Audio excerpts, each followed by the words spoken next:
Assalamualaikum warahmatullahi wabarakatuh. Hari ini Ibu mau menerangkan tentang latihan soal ya, tentang ikatan ion dan ikatan kovalen ya. Oke. Yang pertama, soal pertama nih. Tulis struktur Lewis dari ikatan ion di bawah ini ya. Jadi ada 3 senyawa. Oke, Ibu menuliskan Lewisnya di sini. Oke, untuk MgCl2. Mg golongan berapa nih? Mg golongan 2A ya. Itu kemarin jembatan keledainya harus dihafalkan ya, 1A sampai 8A.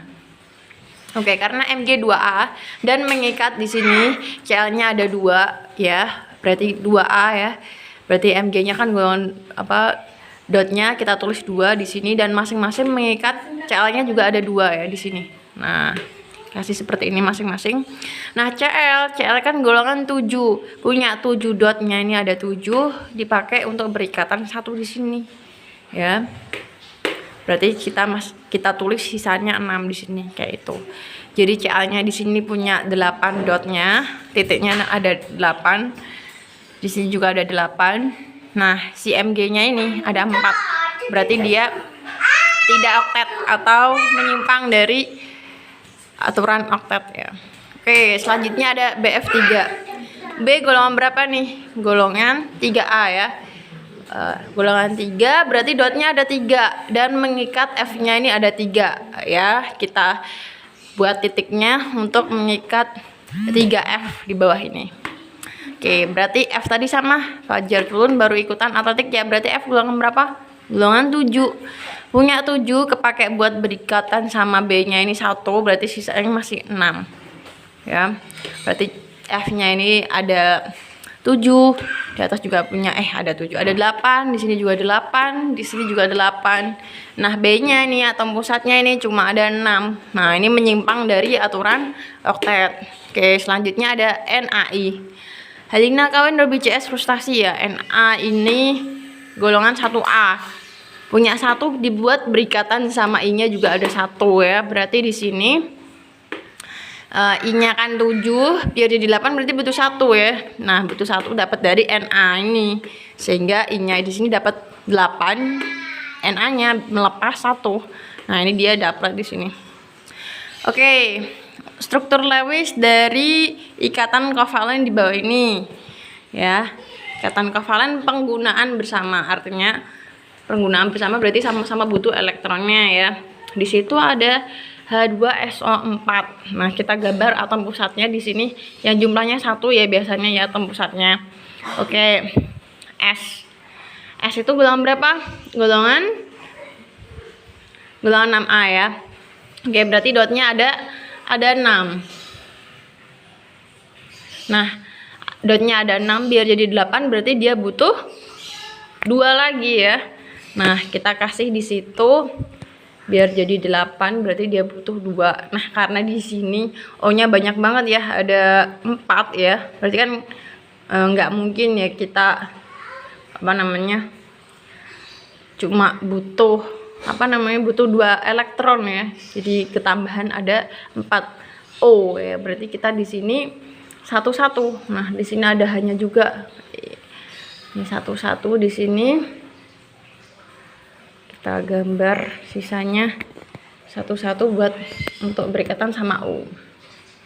Ini tetap 6 ya, nulisnya tetap 6.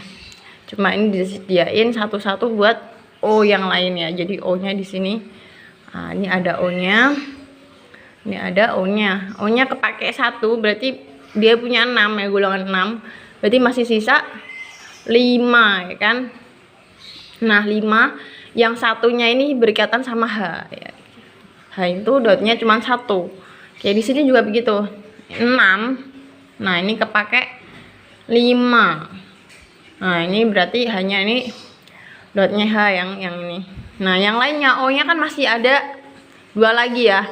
Berarti ada 4 kepake 2 berarti masih sisa 2. Oke, berarti karena ini sudah 8 S-nya, kita nggak boleh nambahin dot lagi nih. Berarti sisanya O-nya sini numpang. O-nya dotnya 6, kita tulis 6 di sini. O-nya dotnya 6, kita tulis 6 di sini. Tuh. Oke, sekali lagi ya untuk yang SO3 ya, SO3 S tadi golongan 6 ya. Nah, biar jadi 8 berarti dia butuh 2. Kita kasih 2 dari O. O-nya golongan 6A. Sudah punya 6 kepake buat berikatan 2, berarti masih sisa 4.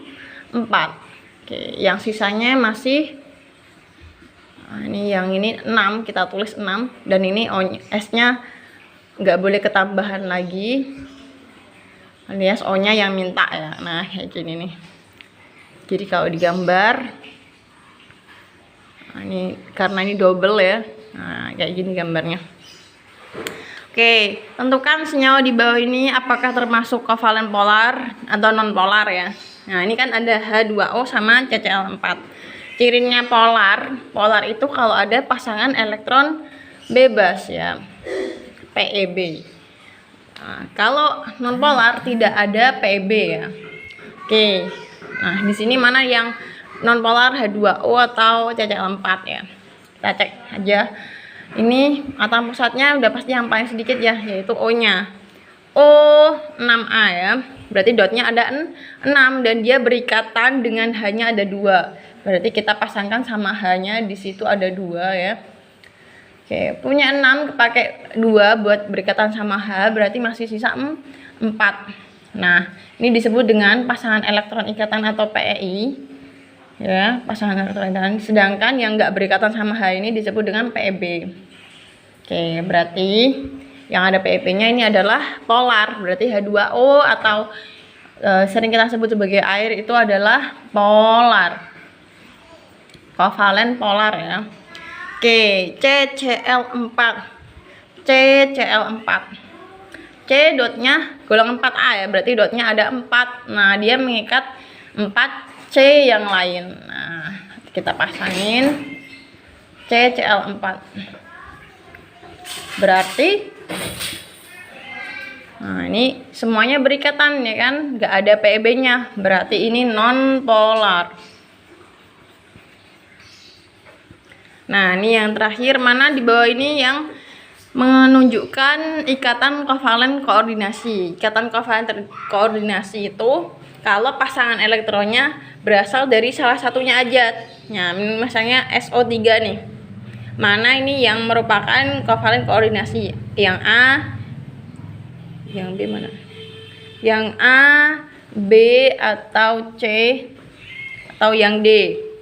Nah, kalau yang ini, yang A, nah ini O-nya kan ikut menyumbang 2 elektron ya. Kalau yang B di sini, ini elektronnya cuman dari yang S ya kan, karena di sini O-nya kan 6 ya, ini utuh dipakai sendiri. Nah, berarti di sini yang merupakan koordinasi adalah yang B.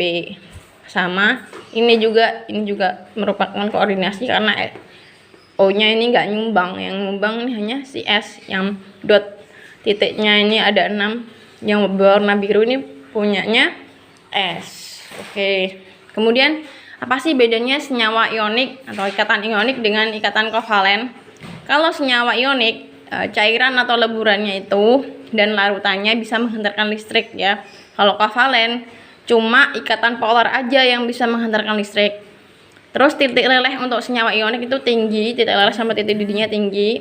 Kemudian semuanya fasenya padat ya, pada suhu kamar. Tapi kalau senyawa kovalen titik leleh sama titik didihnya rendah. Kemudian wujudnya ada yang padat, ada yang gas, ada yang cair. Nah, pada suhu ruangan. Oke, terima kasih.